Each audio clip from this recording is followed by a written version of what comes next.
Tanks have been a crucial part of the Halo games from the start, with critical moments in the campaigns, starting with the legendary tank run and the assault on the control room mission, to the countless chaotic, curse-laden big team battle games in which tanks rested at the focal points of the most glorious victories of your team, or spearheaded the most crippling defeats. The tank has even become a meme in-universe, with Johnson's legendary speech at the start of Metropolis. Then listen up! When I joined the Corps, we didn't have any fancy schmancy tanks. We had sticks, 2 sticks and a rock for a whole platoon, and we had to share the rock. The tank beats everything joke in Halo 3. Tank beats ghosts. Tank beats hunter. Tank beats everything. And even the incredible Scorpion Mix soundtrack in Halo 2, a tribute from the game makers themselves. I'm Corporal Hot Pockets, and today we're about to mount up and go in-depth into UNSC's tanks, designs, and organizations.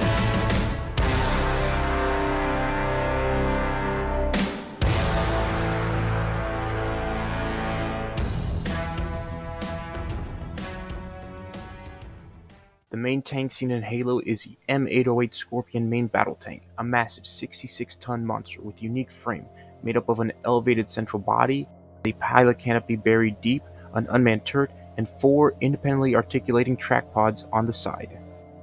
The tank's design is very well made, being very durable and rugged, and prioritizing the safety of its one crewman at all costs. The central frame has a very low silhouette, with fire from the front having to travel through the mass of the tank to hit any critical systems such as the pilot or engine. Lateral protection is given by the 4 track pods, which also elevate the main body, protecting it from landmines. And because of the way they connect to the main body, the track pods and turret can easily be removed and replaced in the field, meaning these pieces can take damage and then be exchanged for new parts, while the main body and pilot are far less affected, allowing the tank to continue fighting in rough frontier conditions.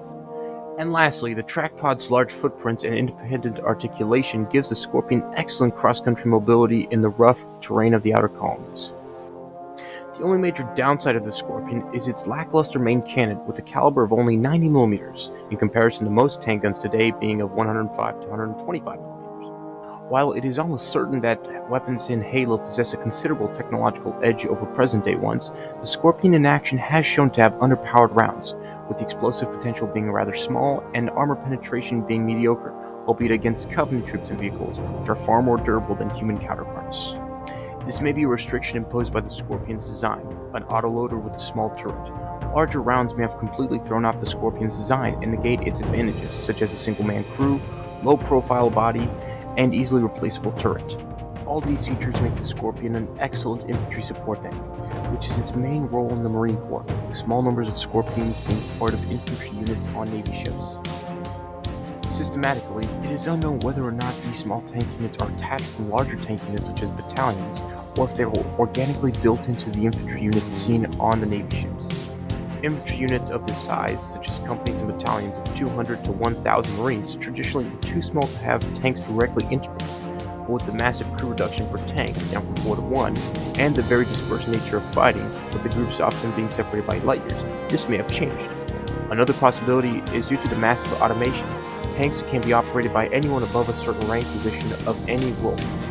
In this case, tanks would be held back and deployed when needed without a permanent crew, operated instead by any junior or staff NCOs present, all of which we know how to use the tank as part of their advancement through the ranks. Regardless of how they are ultimately structured or organized, practically, Marine tanks are often deployed as part of these infantry units from ships as part of rapid reaction forces.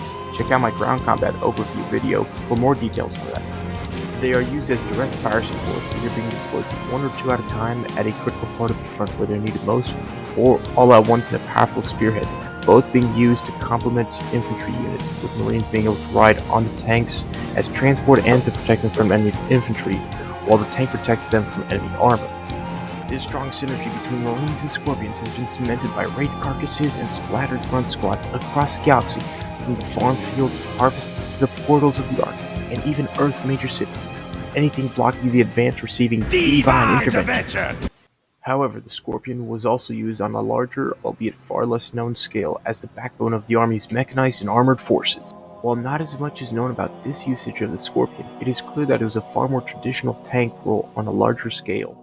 At Reach, massive armored thrusts took place during the Vieri counterattack, with Scorpion tanks leading the charge as part of large mechanized combined arms units, as a completely indistinguishable type of conflict from that the Marines would normally engage in, but with the Scorpion strength still shining through. While the Marine tank structure is pretty unknown as previously mentioned because of the deployment patterns, the Army structure likely resembles that of the traditional unit organization, with 3 to 4 tanks per platoon, 10 to 20 per company, and 40 to 60 per battalion.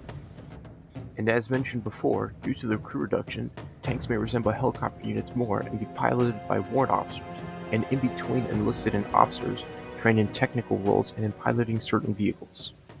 And while the Scorpion is the bulk of both branches' tank forces, it is not the most powerful UNSC vehicle. That goes to its much bigger and scarier cousin, the M820 Grizzly, a 90-ton behemoth built to kill anything the UNSC could ever find. While it vaguely resembles the Scorpion's frame, it has been massively upgraded in every single way to increase its combat effectiveness. It possesses more than double the firepower, with two 120mm smooth guns, machine guns, and missile pods. It also has much thicker armor, but retains its decent mobility because of a fifth track pod at the rear of the main body, likely also needed for better supporting the weight of a larger engine and turret.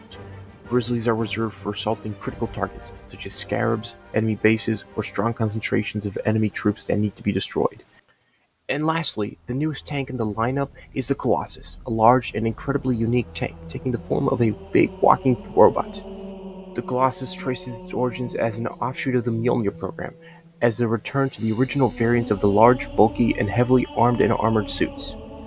From these early designs would eventually evolve the Cyclops, and then the Mantis, an advanced mid-sized combat walker, complete with hard-hitting weapons and energy shields.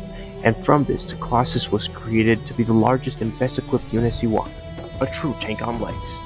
This beast was armed with a 20mm auto cannon for dispatching lighter ground targets, a small missile pod for anti-aircraft duty, and a massive 8-inch railgun as its primary cannon. And despite its massive 11 tons, necessary for its very small footprint to avoid getting stuck, the armor is very strategically placed, giving the Colossus very good protection. The Colossus' main advantage over other tanks is in terms of mobility, being able to walk on nearly any terrain and being able to be transported a lot easier due to its lower weight, while still maintaining its immense firepower. It is a new generation of fighting vehicle, with some advantages and disadvantages, only barely being introduced into the field at the time of the great AI uprising. Alongside this finished product, several other prototypes of large walking vehicles exist, such as a four-legged version of the Colossus, and a walking mini base and garrison, crossed between the Elephant and Mastodon on feet. Overall, UNSC tanks favor practicality, intelligent design, automation, and heavy firepower to be the critical support for the Marines on the front lines, and the massed heavy firepower of the Army in the defense. Due to this, the Scorpion has outfought far more technologically advanced enemies, and has continued even post-war to be one of humanity's main weapons going into the future. Thank you for watching my video. It is the second in a long line of Halo military-oriented topics I got planned out. Everything from analyzing specific units, going over the design specifications and combat tactics of certain vehicles, the organizations and structures of various formations, and giving in-depth breakdowns on battles and campaigns from every possible angle, from every theater of combat, land, sea, air, space, whatever the frick that FTL dimension from First Strike was. If you want an in-depth video on the actual tactical usage of any of these tanks over the course of the Great War, please comment down below, and thank you very much for sticking with me. This has been Corporal Hot Pockets, teaching you what the ladies like, one lesson at a time.